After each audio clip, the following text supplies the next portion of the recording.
Hello, hello, Mia. Welcome to the Mentally a Badass podcast. I'm so happy to have you today. Thank you. Thank you. I'm glad to be here. Yeah, me too. I'm excited to talk about your story today. I feel like it's definitely something that's very important. A lot of people may not be aware that they're in a relationship with a narcissist and may even have a very difficult time to leave. I personally know people who are currently in relationships, and I really enjoy talking to people who have escaped it because it's very important to hear from someone who have personally went through that trauma. So I just want to thank you again for taking your time to tell your story. Yeah, thank you so much for having me again. So let's talk about the relationship and the moment that you realize that you're in a relationship with a narcissist. I actually want to talk more about the grooming. Can you explain more about like what happened, the grooming and such? Yeah, sure. So I think back 30 plus years when I met my now ex-husband, nobody was talking about narcissism. I didn't know what narcissistic abuse. I'd never heard of that. And so during that grooming process, of course, I was clueless. I really thought I was naive, and I thought everyone was good. I really did. But yeah, the grooming, as you mentioned, with a narcissist, it begins with love bombing. And so basically, this person is showering you with attention and gifts, and everything is so great, and they make you think you are the greatest person in the world. And for someone who's not aware, it looks like, this person's too good to be true. And in fact, they are too good to be true. But unfortunately, when you get caught up in it, you don't realize that at the time. So, yeah, the grooming definitely begins with love bombing. And then, as they kind of get their hooks into you, it sort of is a snowball effect from there. Yeah, and can you remind me how long were you in this relationship with? I was married for 29 years and Okay. dated for about 2 years before getting married. So it was a lengthy relationship for sure.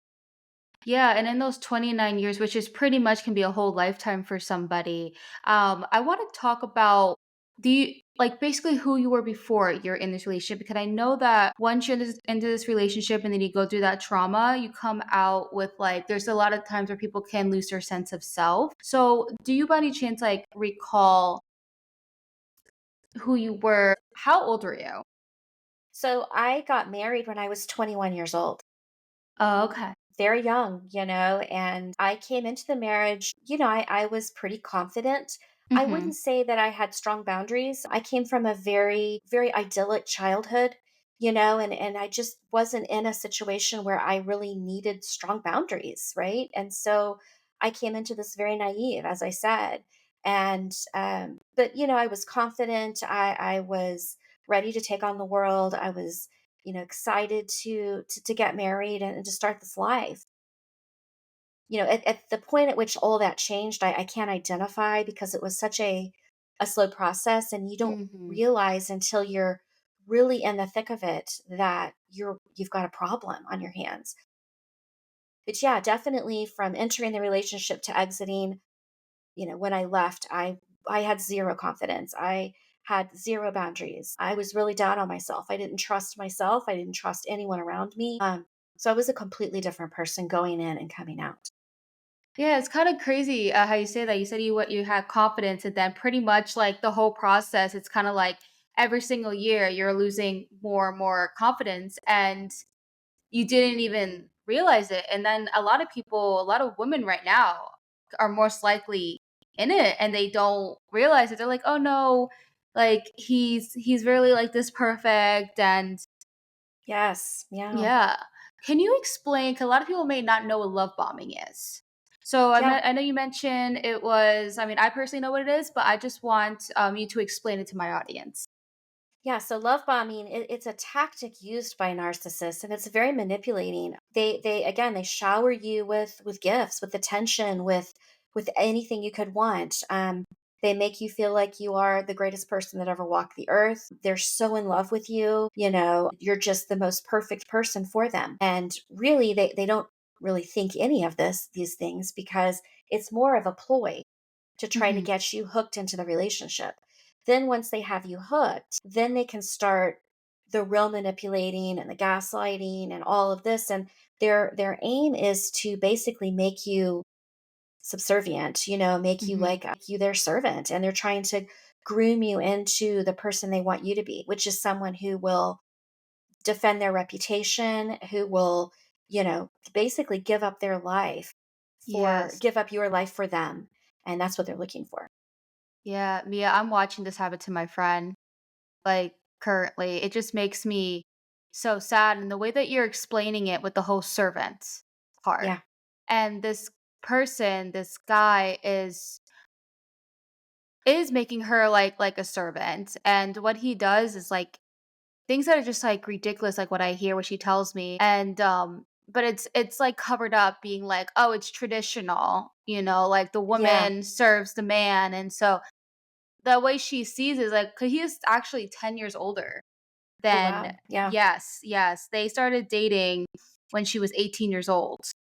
Wow. 18, like, straight out of high school. Yeah. They met we worked at, like, a cafe, and he was actually, like, the manager there, and so, yeah, they met there, and part of me kind of feels guilty even though I shouldn't because if I didn't get her that job there, like, they would have never met.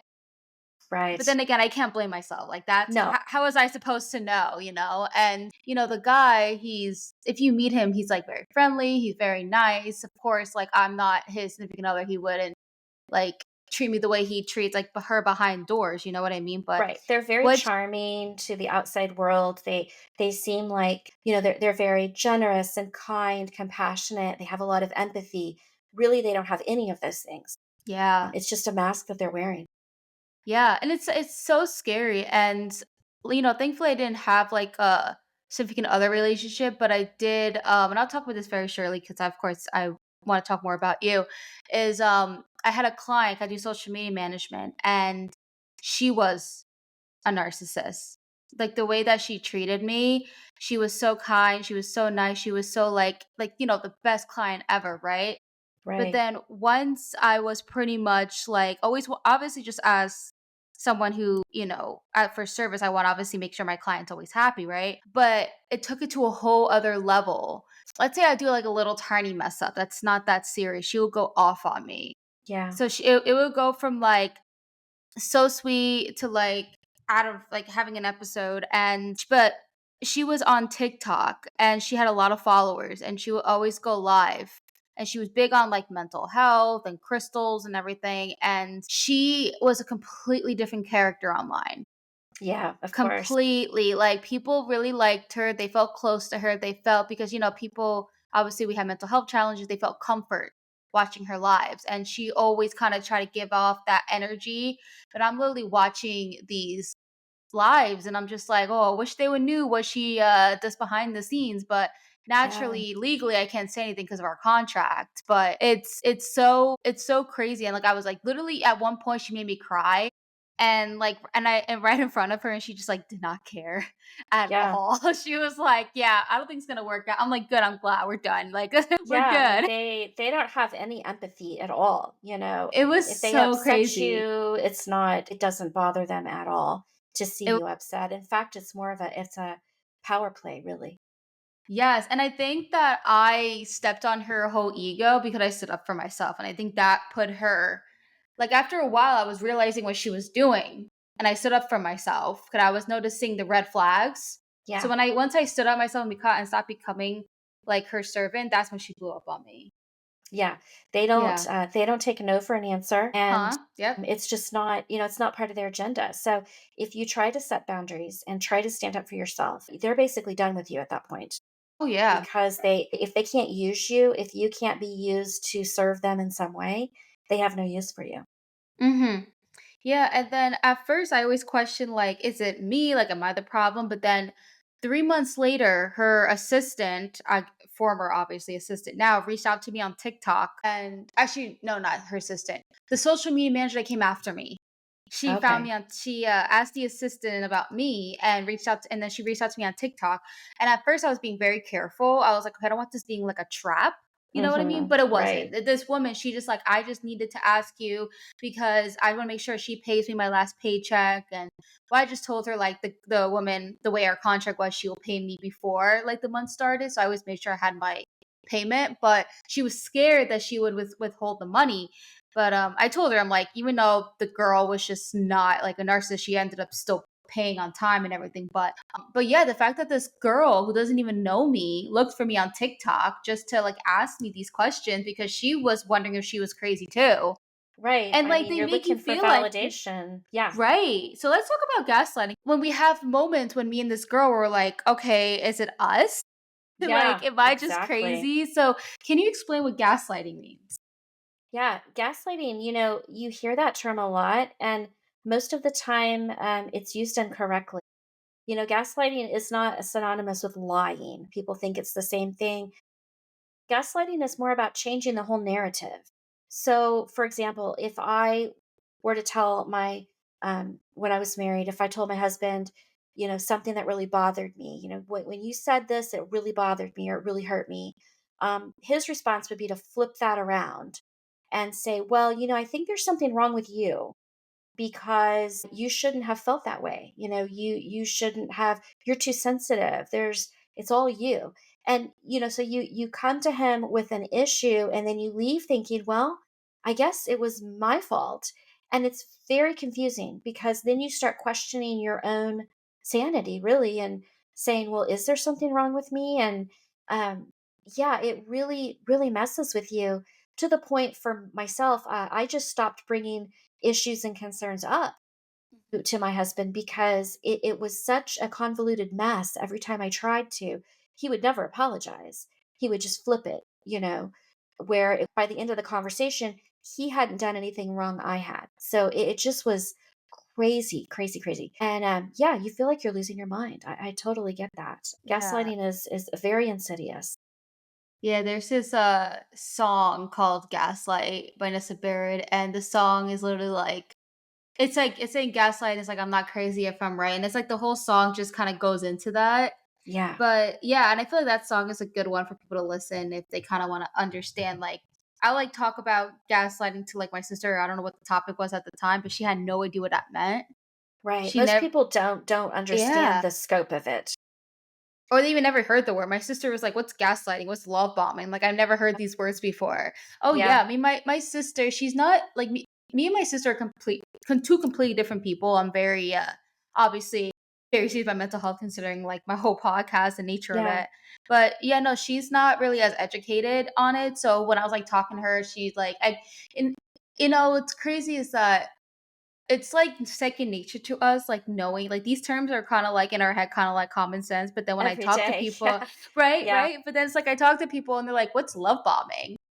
And then yeah, they Right. didn't know it. And at first, like I think the first time I heard the word love bomb was probably from a song, but the same artist that I'm referring to because this artist has borderline personality disorder.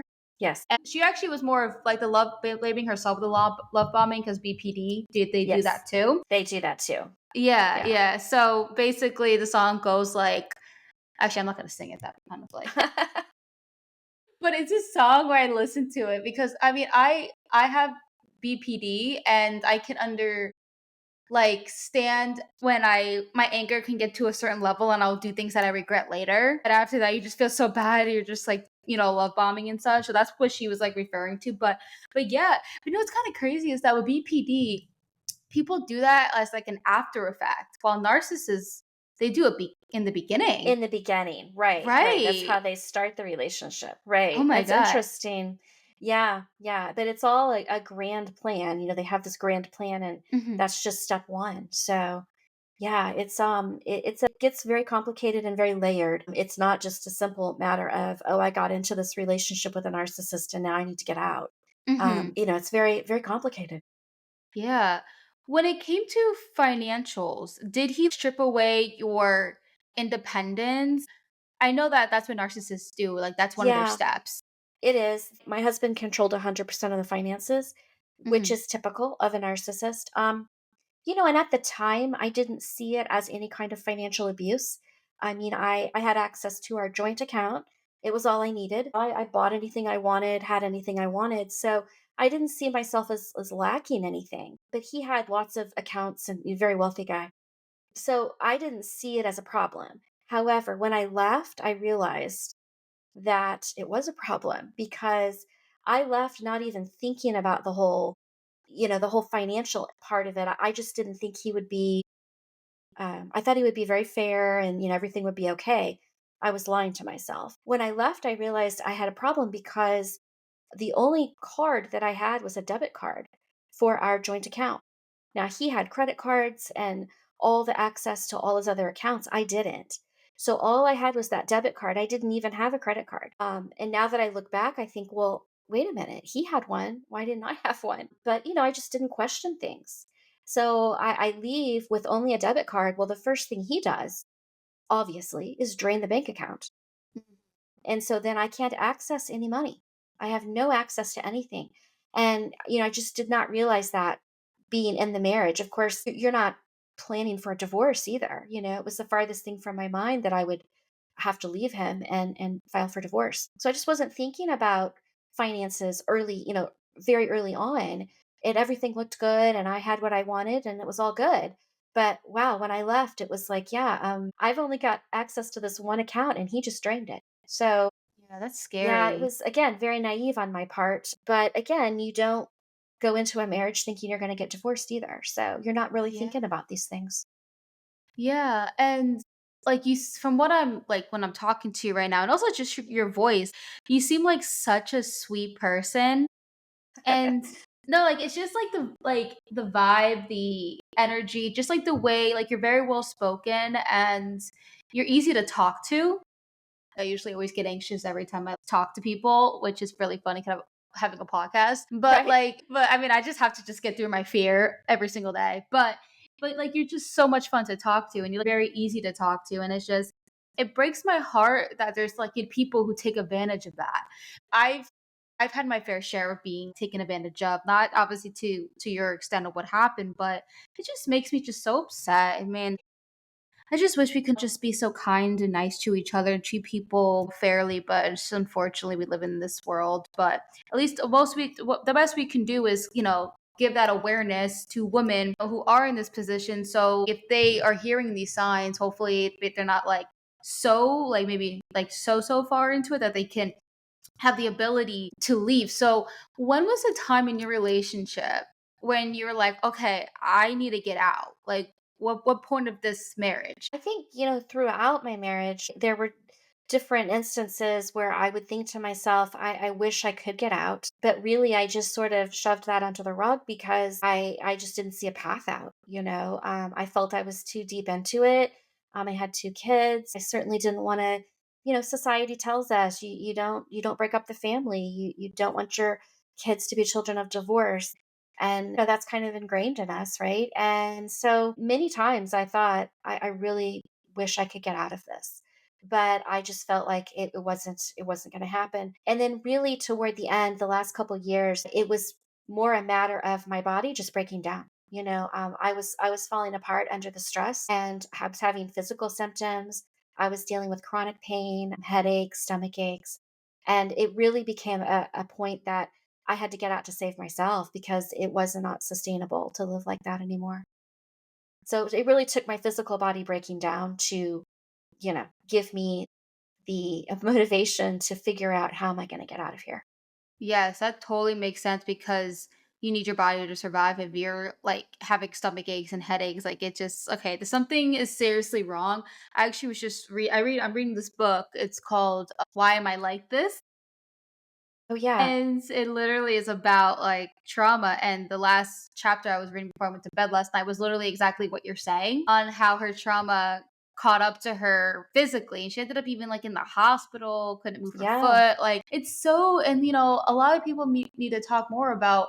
There's a lot of people who have physical illnesses that are just like doctors are not understanding like what's going on, like why do they have this like swelling here or this stomach problem, and it's like no one doctors don't really go back to like, oh, maybe it's your emotion like trauma that you went through, like you're Yeah. not trained Yeah. for that. So like I have my fair share of pain as well, but yeah, that's very important to talk about. When you were leaving him, did he do anything in a way like threaten to kill himself or threaten to kill you? He threatened suicide a lot Mhm. throughout the marriage. And the reason he would threaten it is because it was a way for him to get what he wanted.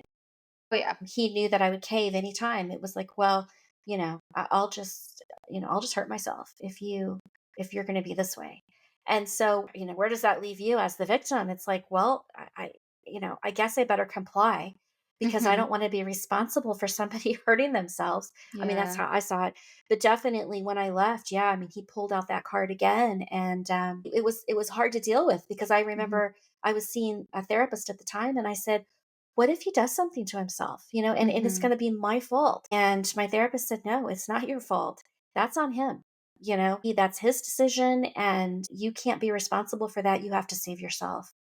And Yeah. so, I'm glad that I was able to push through that and not go running back thinking I was going to save him. It really became a matter of me having to separate that and say, you know what? I mean, your decisions, that's on you. That's not me. I have to do me now. I have to Mhm. take care of myself. You do, whatever. That was hard. It was really hard. And he pulled out all the stops. He was threatening to hurt himself. Of course, drain the bank account. He was trying to, speak to my family, trying to convince them that they needed to convince me to come back to him. It was crazy there for a while, but it was all to be expected too, because when you leave a narcissist, I mean, they don't take it well.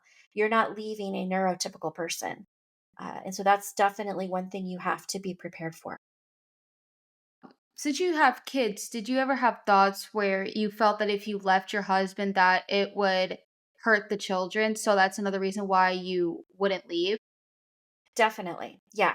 And looking back, I regret that decision. But at the time, I thought I was doing the right thing. In retrospect, I let my kids see what an unhealthy marriage looked like. Yeah. And I really do regret that. But again, at the time I didn't see it that way. I just saw it as I'm going to do whatever I have to do to keep my family together because that's in the best interest of my kids. But I think when there's abuse, it's not always in the best interest of the kids to, for them to sit there and watch day in and day out an unhealthy relationship unfold. So definitely it was one of the reasons that I stayed. And if I had it to do over again, I would have done it very differently. Funny. And I look back now, and that wasn't the right decision because, my kids got to basically witness a dysfunctional marriage, and I regret that. But at the time, I thought I was doing the right thing. Mhm. I thought that was the best decision to stay. And if I had it to do over, I would definitely do it different. Absolutely, I totally get that. What you were saying before about even though that is obviously not really a positive experience, but, being in this relationship and your kids witnessing it, but what you said that caught my eye was, that they at least saw what to avoid. They did. Yes. They did. Yeah. I mean, that's one way to look at it, Yeah. right? It's one way. On one hand, that was their normal, but on the other hand, they did see what they don't want. Mhm. So, hopefully that turns out to be a positive, that they know what they don't want by seeing my marriage. Yeah, and they're both grown now, and we've had some really good conversations about it, and about what you don't want and what to avoid. And so, yeah, I mean, it has led to some good conversation with my kids. Yeah, yeah. That's Are your kids in touch with your ex-husband? They are. They have a fairly decent relationship with him. However, they fully understand what he is, Mhm. and that he manipulates them just as much as he manipulated me in our marriage. And but they're aware. So and I'm glad they have a relationship with him because he is their father. Mhm. I don't like who he is, but it is their father, and so yeah, they are in touch with him. But the important thing is they are very aware that he is a narcissist, and they understand that now. Yeah, and you said they're grown. Are they adults? They are, yeah, yeah, Okay, young yeah. adults. So that's Yeah, another good thing. It makes sense is that, once you're an adult, you make your own decision if you want to have a relationship with your father. So, they have that choice. And of course, if they're making the choice and they feel it's right for them, and at least like it shows that even though your husband, you were saying, could be manipulative, that your children felt that it wasn't to the point that they would avoid their father. So at least they have a right. relationship with them. That's good to hear. It is. I mean, the fact that they are adults, it takes the pressure off of me. Yes, exactly. So I don't want to have any communication with him, and I don't. Mhm, We're absolutely zero contact, less than zero. But they are adults and they can make those decisions for mhm. themselves. So it does take the pressure off of me. I mean, I just tell them it's your choice to have a relationship with him or not. And I'll support them either way. But as long as they understand, that he's manipulating and, he's not a great person, but they know that. Yeah. Has he ever, cuz you said like pretty much no contact, zero, like has he attempted to try to manipulate his way back in like family gatherings, Christmas and No, he hasn't. What he does now is he tries to, even though we have no communication, he still tries to cause problems for me all the time. Yeah, and it's just one thing. As I've talked to other victims of narcissistic abuse, I've had people tell me, "Oh, I got divorced 20 years ago, and my ex is still creating problems for me." So I think it's just one of those things that never goes away. They never get over the fact that you discarded them, Mhm. and so there's no such thing, I don't think, as an amicable divorce with a narcissist. It's they are very black and white. And so it's you're either all about them or you are just dead to them. And there's nothing in between. There's nothing like, "Oh, we shared kids, and so we should be cordial with one another." That never enters his mind. It's complete utter hate. And I just have to it's just something I'll always have to deal with. But at least I'm out of that Yeah. marriage. And yeah, yeah. He will continue to cause problems. That's just it's what they do. Yeah, well, definitely. I'm so glad, like, obviously, you're out of the relationship, and that's like the biggest pressure that was on you. So, how are you doing now? I know you're doing a lot of amazing things. You're going on to podcasts, you're telling your story, you're feeling comfortable telling your story. You wrote a book, Bridemaid, which Yeah. I looked up on Amazon and I read a little bit. Well, I read about like this the summary of it about what it's about, but let's talk about that. So, when did you decide to write the book? When I got divorced, I was really through my divorce, I was trying to read a lot about narcissism, narcissistic abuse. I was trying to understand all of it. I was so amazed that I found every box checked. My ex-husband is a covert narcissist, and I mean every box. And so I was just wanting to read more about all of this and how do people become narcissists and all this. And everything I found was written either by a psychologist or a therapist. Yeah. And I was really seeking like an insider point of view. I wanted to know what someone else's day-to-day life looked like, in a narcissistic relationship. But I couldn't find that.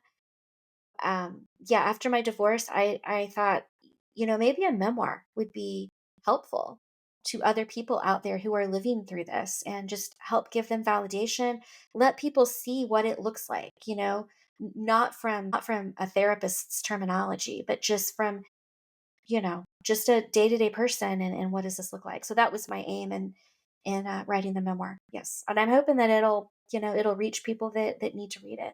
Yeah, yeah, absolutely. I mean, this is coming from the social media management, the SEOs and everything, but well, yeah, I mean, the people who will be listening to this are going to be the ones who are interested in learning like the inside of it. And I'm the same way. Anytime I like read a book, like I don't really get attracted to the ones that is just like, oh yeah, the psychologist wrote this, or unless they went through it, Yeah. unless they experienced themselves of going through it, and then of course they're gonna have their knowledge and their education and wisdom, then I read it. And that's another thing too with this podcast is that Right. that's the biggest requirement of being on my podcast is that they have to have lived it.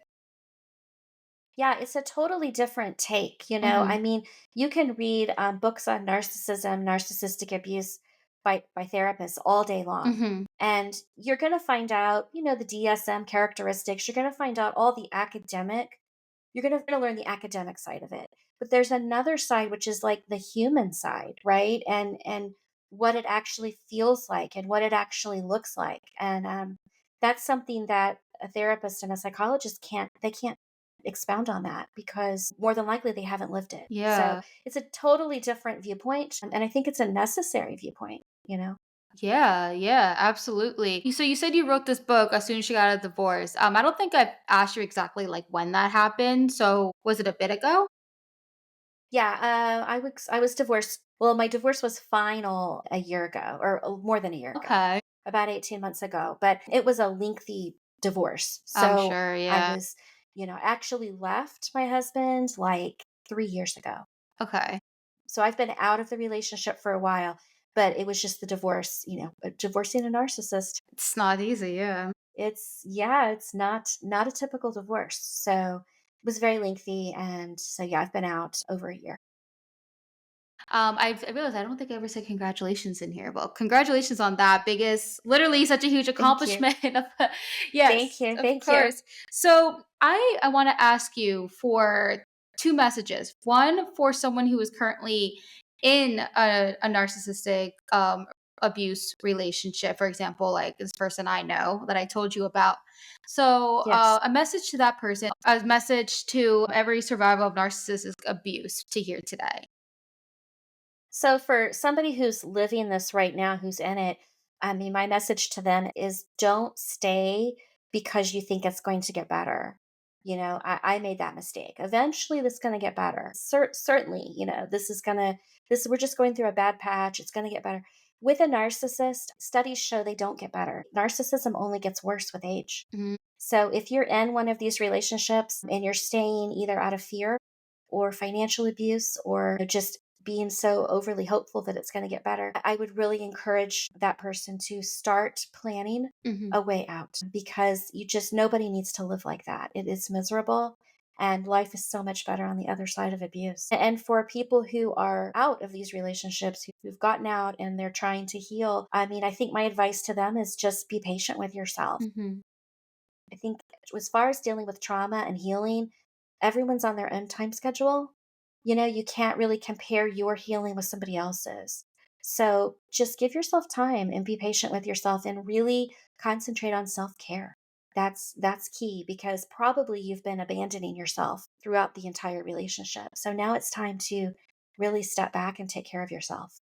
Yeah, and that can, as you were saying, everyone's on their own time because especially with something like being in an abusive relationship for that long, healing, I mean, I always say healing is just like a forever thing. Like we're always gonna, It is. yeah, it's gonna be a forever thing. And I can't wait to, I definitely want to hear like more from you like down the road because you said that you left him 3 years ago, got divorced a year ago, you wrote your book, you're on podcast, telling your story is a healing as well.